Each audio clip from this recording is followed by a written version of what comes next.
The Summer I Met David, Part 4, by TheLovelyFreja.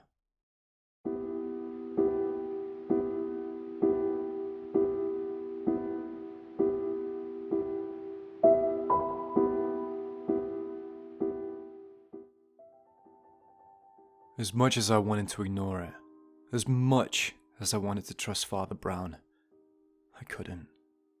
I'd seen David in the mirror. There was a point in my life that I might have dismissed it as what my mother called an overactive imagination. There was a time when I would have moved on with my life and mentioned it to Jack or my mom later, but that innocence was long gone. The child I'd once been was dead. She died when David had broken into her room, when he'd threatened her life with a flying spade, when he'd called her name through a broken radio. I no longer had the luxury of assuming the best in people. I had been thrown into a world composed entirely of uncertainty and insecurity, only to emerge jaded. In that moment, I didn't know what it meant that I had seen David in the mirror. I only knew that it made the man who had given us shelter, who had offered us his home and his love, dangerous. The sinking feeling in the pit of my stomach returned. No longer was Father Brown's soft-spoken, gentle ways calming. Instead, they hearkened to a time in which I'd been naive enough to trust David. "Jasmine, I need you to breathe, sweetheart." Father Brown's voice broke through my thoughts. I tried to pull away, fresh waves of fear washing over me. My fist shot out, desperately trying to connect with anything solid. Over and over I hit his arms, but its vice-like grip never wavered. He went to his knees, leveling with me. His eyes met mine as I screamed, wordlessly, in absolute horror. "What happened, honey? What just happened? Why are you so scared?" I was frantically trying to get away, desperately searching for a way out of his grasp. "What's going on?" My mother's voice rang through the hall. I jumped. Father Brown's grip never loosened. The points where his fingers dug into my arm were starting to ache. I was gonna bruise.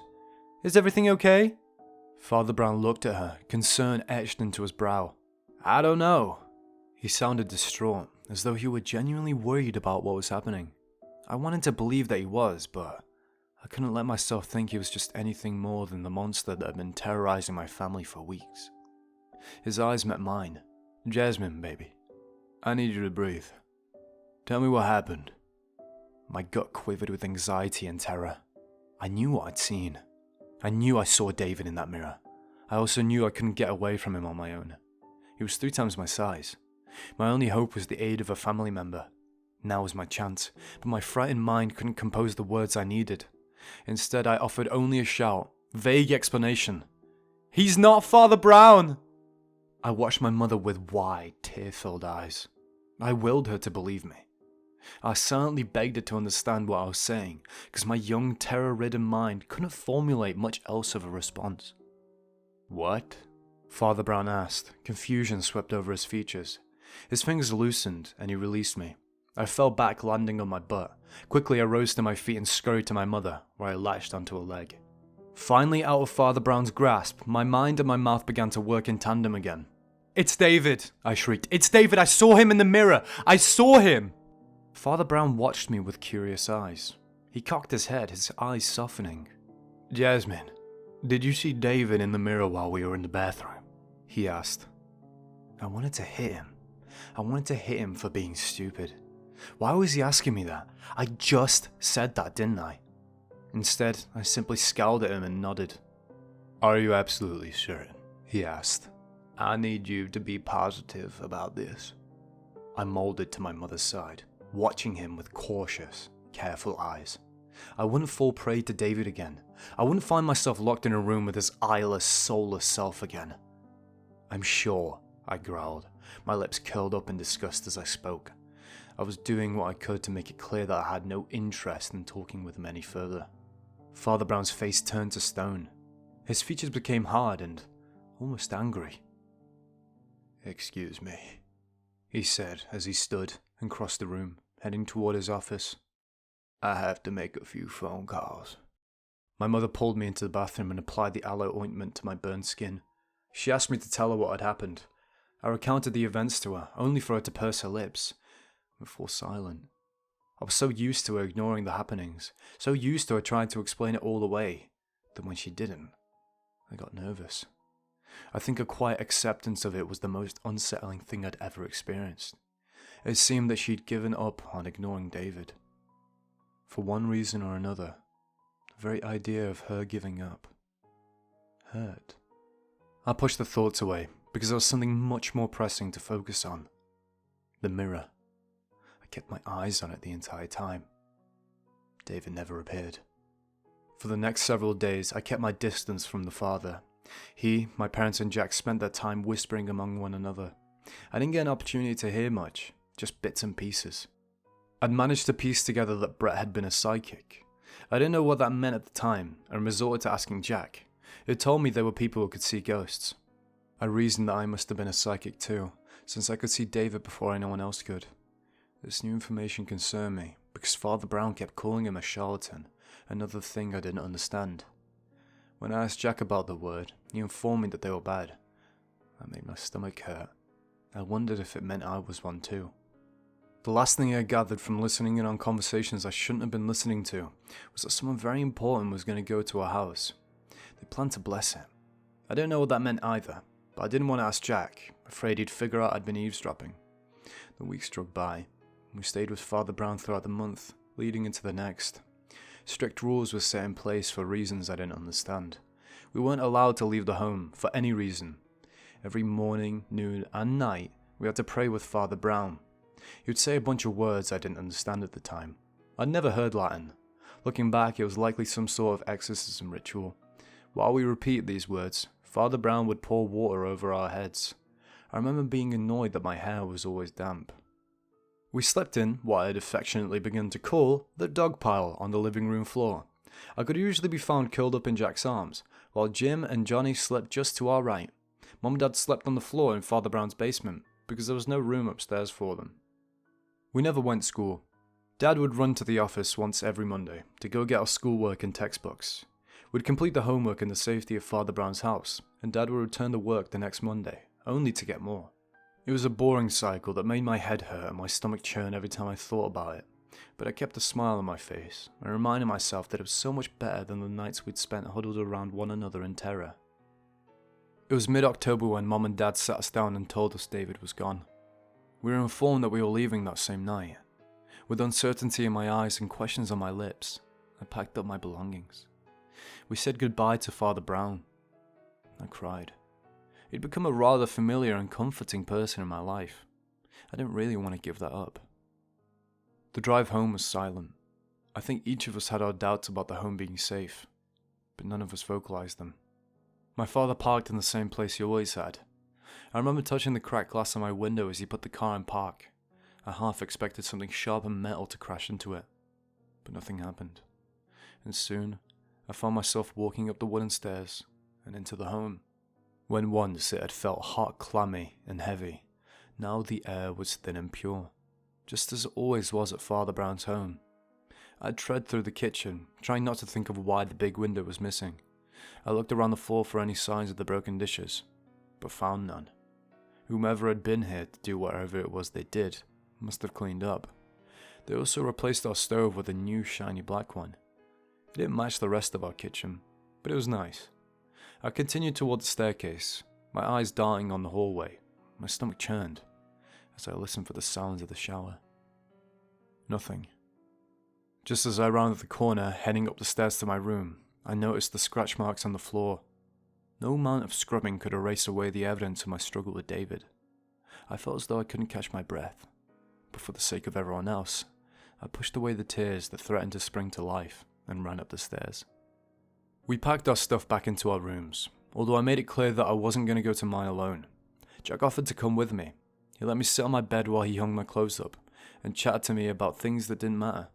My eyes stayed glued to the tree, the one that stood just outside my window, the one Mittens and her kittens had been hung from. I swallowed hard and stood up, trying to find anything at all to take my mind off David. Unfortunately, the first thing to catch my attention was my broken door. I ran a hand along the sharp, jagged edge. Splinters bit at my fingertips. I couldn't stop my mind from wandering to that night.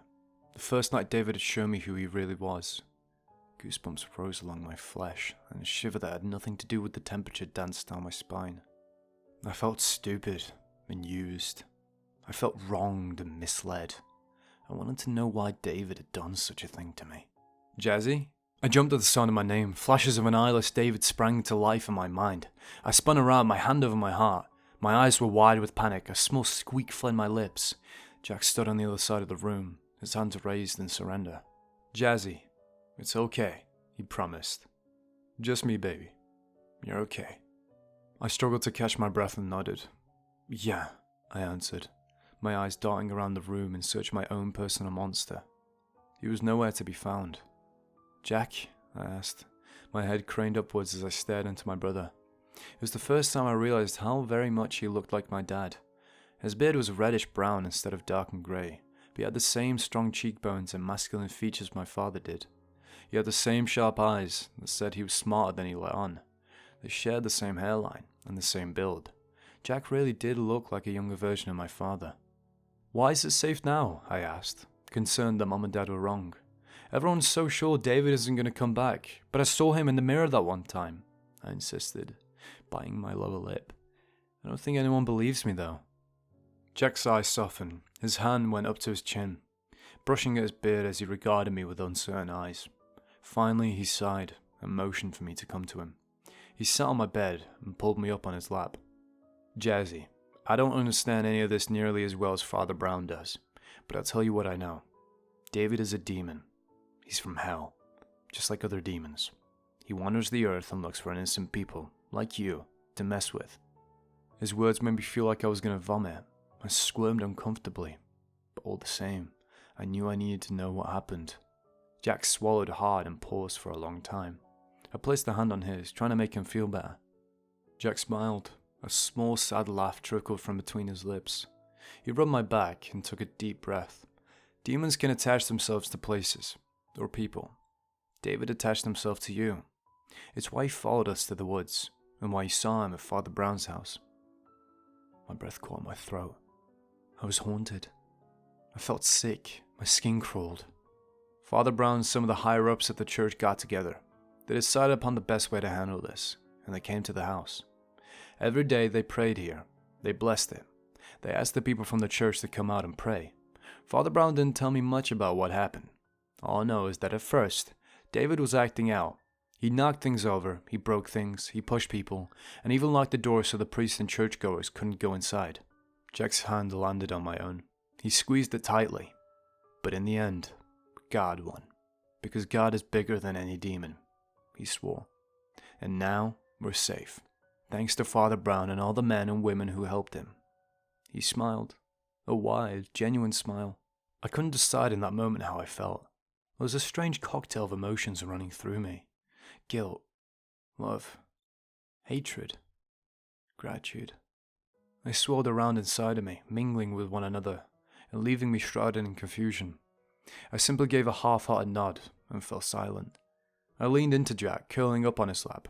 His body heat reminded me that I was alone. Listening to the beat of his heart and the slow intake and exhale of breath calmed me. I wrapped my arms tightly around him and molded to him.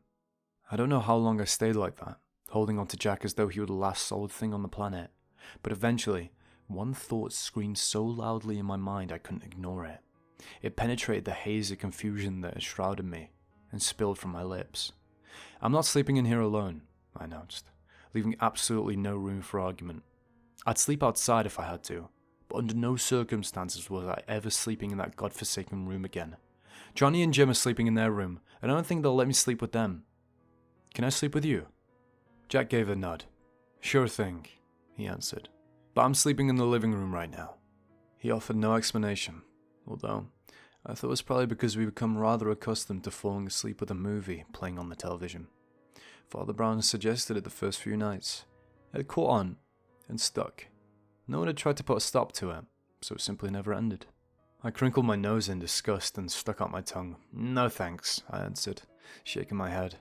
I had absolutely no interest in sleeping down there. I could barely even look in that room without seeing David standing behind that chair like he had that night we'd fled the home for Father Brown's. Jack looked down to me thoughtfully. Why don't you see if you can sleep in Mum and Dad's room with them? He asked. I hopped off his lap and did just that. My parents agreed without much thought, before asking me if I was done putting my things away. I proudly announced that I was, leaving out the fact that Jack had actually done everything. My pride was instantly dashed when I was immediately put to work.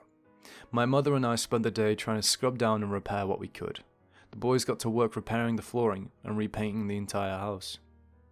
For the first 2 weeks, I refused to enter any room by myself, which made the chores incredibly difficult. I'd be scrubbing the counters or doing dishes while my mother would announce that she had to go to the bathroom and would be right back. I wasn't having any of that. I'd pick Joey up and stand just outside the door, while my mom did whatever it was she needed to do. Other aspects of my life changed just as drastically. Whereas the bridge had once been my favourite place to go, I wouldn't go near it at all. I went as far as absolutely insisting that if we were driving somewhere, we took the long way, going over to the highway and crossing over a different bridge, 7 miles down the road. I panicked when a family member left for too long. I covered all the mirrors in the house with sheets and pillowcases, and had a meltdown any time of them were removed. At night, I insisted upon sleeping in my parents' bed. I would wake my father or mother every time I needed to use the restroom, and demanded that they come with me, and stand just outside the door. This became our reality, and it stuck for a long time. So long, in fact, that at one point my mother wanted to send me to therapy. My father refused, reminding her that I'd likely be regarded as insane if I ever told a mental health professional what had happened in our home. My mother gave up that idea almost instantly. While the first month or two was clunky and filled with a certain kind of unease that put me on edge, it eventually did get better. Slowly I started to accept that David had indeed left. The realization allowed me to stop following my mother everywhere, and while I wouldn't be on a separate floor from everyone else, I would go into separate rooms from time to time. As the weeks passed and my fears began to melt away, I began to fall in love with our home and our property again. Slowly, I became more adventurous. I began exploring the property on my own, although I still kept my distance from the bridge. At first, I started going just past the barn and back, but eventually, I craved more. I wanted to explore.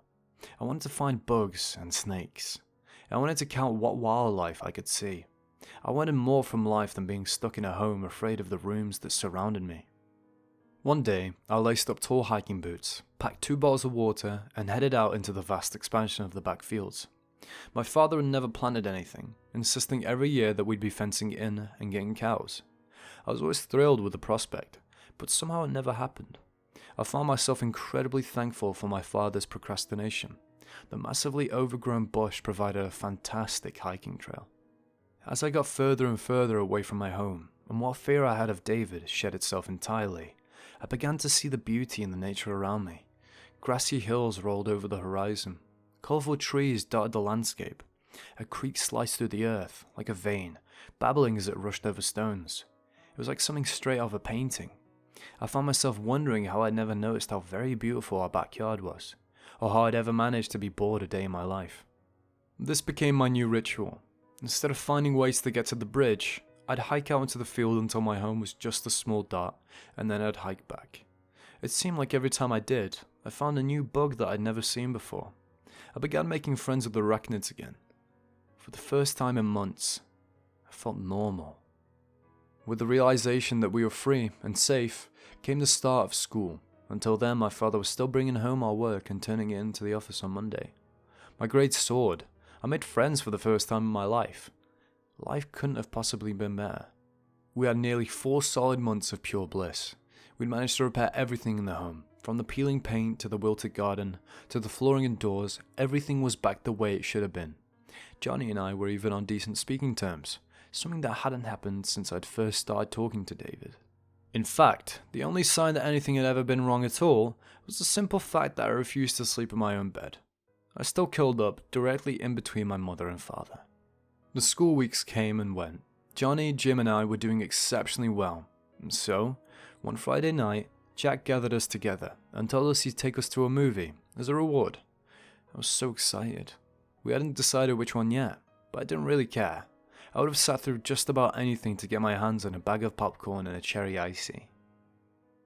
It was well past midnight, and I was still tossing and turning, trying to force myself to sleep, but I couldn't lay still with all the excitement.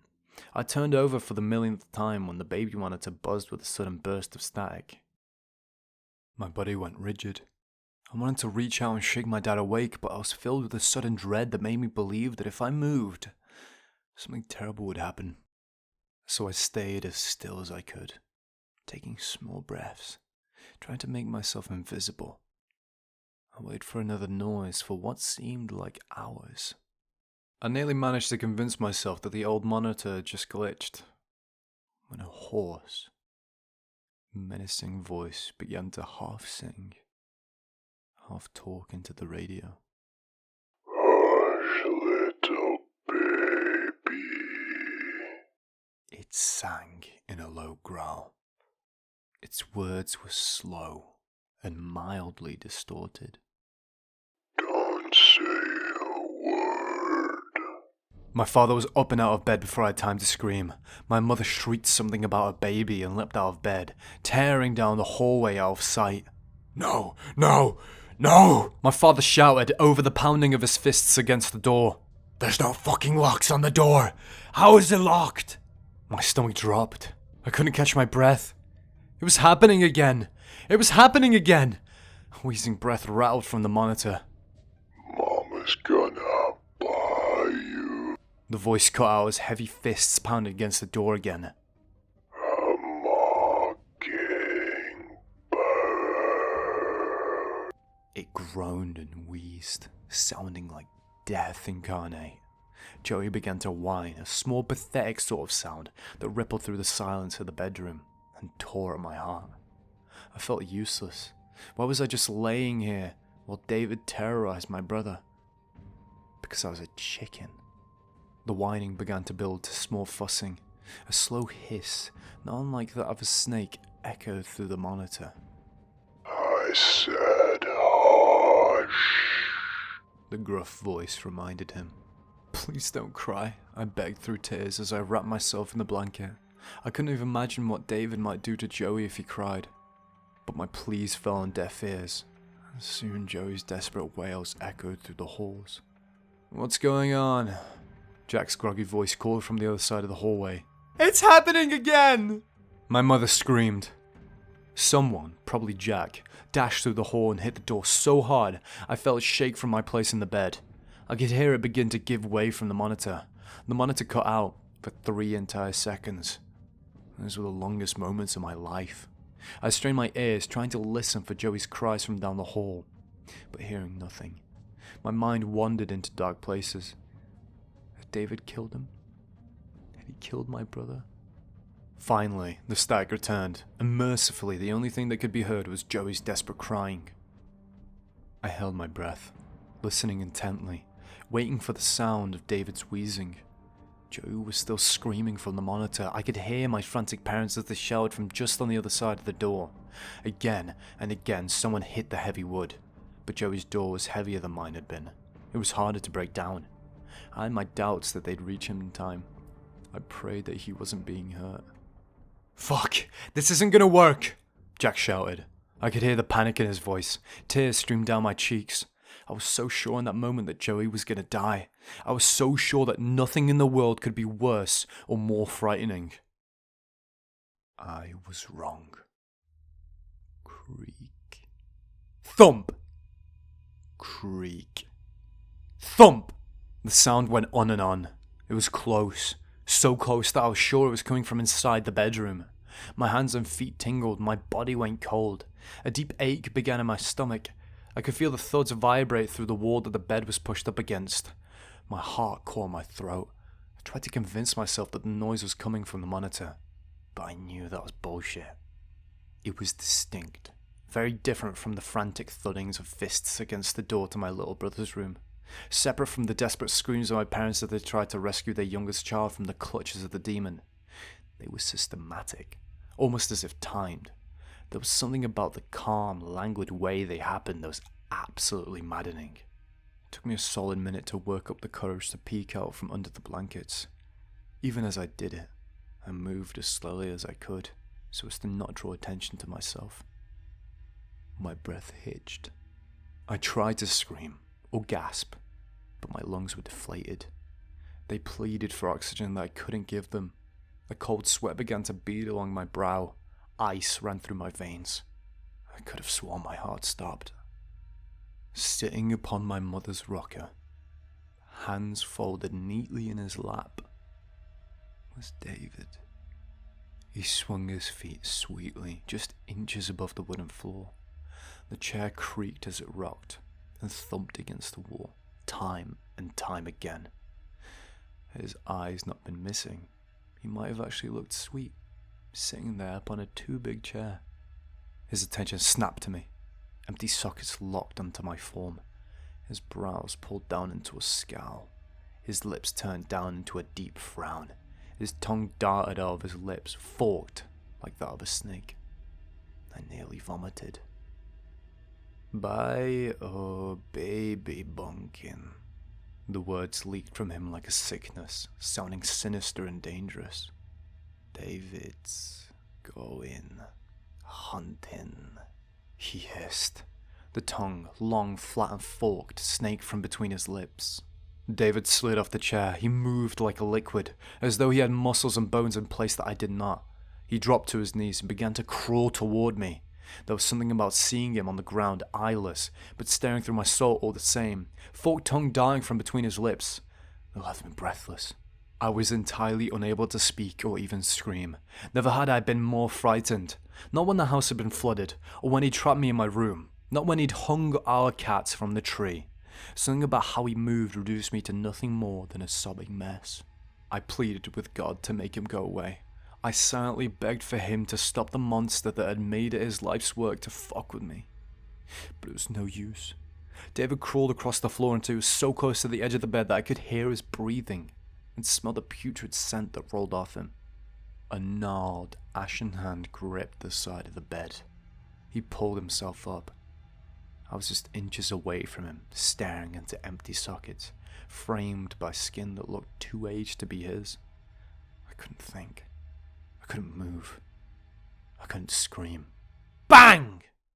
An ear-splitting noise reverberated from the monitor. It was all I needed to break whatever hold David had on me. I scrambled away, intending to leap off the bed and run to my parents. "Jack! Dad! Mum!" I screamed, hoping one of them would hear me. I got to the edge of the bed and came to a screeching halt. My hands shot as if I could ward away the beast that wriggled below me.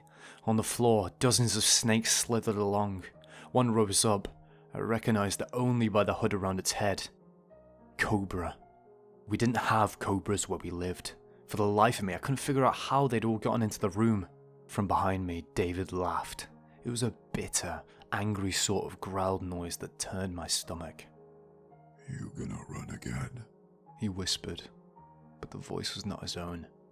It was deep, growly and scratchy. Tears sprang to life in my eyes. The world blurred, become hazy and distorted. "Run, run, run," he hissed. I turned back to see him crawling along my parents' bed. He was getting closer. His teeth were sharpened to a point, the flat tongue shot out again, flicking at the air. "You gotta run," he taunted. "Gotta run from the monsters. Gotta run from us." "Run, run, run." "Joey!" My mother's voice rang from the monitor. "Joshua, come help me get Joey down. How the hell did he get up on the shelf?" she asked. Joey only had one shelf in his room. It was useless, because it was too high. It hung just a foot away from the ceiling. Even Dad couldn't reach it without a stepladder. I imagined my poor little brother perched 7 feet in the air, crying for his parents. The bed shook, pulling me from my thoughts. I glanced back. David was getting closer. He was right on top of me, moving with slow, exaggerated steps, as though he were drawing this out. I inched toward the edge of the bed. The cobra bobbed back and forth, not unlike the coral snake had, right before I'd struck the back of my shoe so many months ago. "Go ahead, Jasmine," David taunted. "Jump. It won't bite." I turned back, his lips were twisted up into a wicked smile. "Jasmine!" Jack shouted from the hallway. He balked at the doorway, his eyes wide as he gaped at the beasts on the ground and the monster beside me. His fingers found the switch and the room flooded with yellow light. David hissed from behind me, forked tongue darting around his mouth. "Come and play, Jack," he taunted. Jack grabbed something large and silver from his neck and held it up. It wasn't until it gleamed against the light that I could make out its shape. It was a large cross. He must have been sleeping with it around his neck. And Jesus healed many who were ill with various diseases. Jack shouted the words with conviction, holding the cross up to point it at David. David's nose crinkled in absolute disgust. He cringed with every word. His hands went to his ears. He began to thrash upon the bed. His legs flailed, causing blankets to bunch up around them. "Shut up!" he screamed, but Jack pressed on and cast out many demons, and he was not permitting the demons to speak because they knew who he was. The snakes below me began to smoke and sizzle. They writhed in pain, twisting and contorting. I saw my chance and I took it. I pulled myself to my feet and darted across the bed. As my feet hit the edge of the bed, I catapulted off. At first, I was certain I wasn't going to get clear of the snakes, but by some miracle, I landed hard upon the ground with a massive thud right beside Jack. David let out a roar and leapt to his feet. His features were twisted with unimaginable hate. His hands curled into fists at his side. He screamed. It rattled the walls and sent a chill down my spine. I never heard anything so terrible in all my life. I clung to my brother, who continued to shout holy words. David's body tensed. He crouched down as though to jump toward us. Jack's hand pushed me behind him, shielding me with his body as he continued to shout Bible verses at the demon. David jumped, propelling himself forward, and with a massive thump, he hit the wall. At first, I thought he'd missed. I thought that perhaps the words Jack was reciting had fucked his focus up so badly that he'd actually missed. I knew how wrong I was when he scurried over the wall, crawling along it like a spider might. My eyes widened. Jack clutched the cross to himself and grabbed me. We ran. David took chase. Just behind us, I could hear him running on all fours along the wall. He hissed and seethed and cursed Jack. He threw out threats and promised a fate worse than death. Jack shouted the words louder. Panic filled me as I realized we'd run directly past the staircase and to the end of the hall. David was directly behind us, and I was sure that all he had to do was reach out, and he could pull me away from my brother. Jack darted left and pulled me to his bedroom at the end of the hall. He slammed the door and pulled me into his lap. Together we cowered in the corner beside his bed. Outside the locked door, we could hear the pitter-patter of David's hands and feet as he scaled the walls, something hitting the door, causing it to shake. David screeched. "Let me in!" he roared. "Let me in! Let me in! I'll kill you! I'll rip you apart! I'll hang you from the fucking tree! I'll eat your fucking hearts!" I didn't know at the time, but Jack had coated his door in holy water.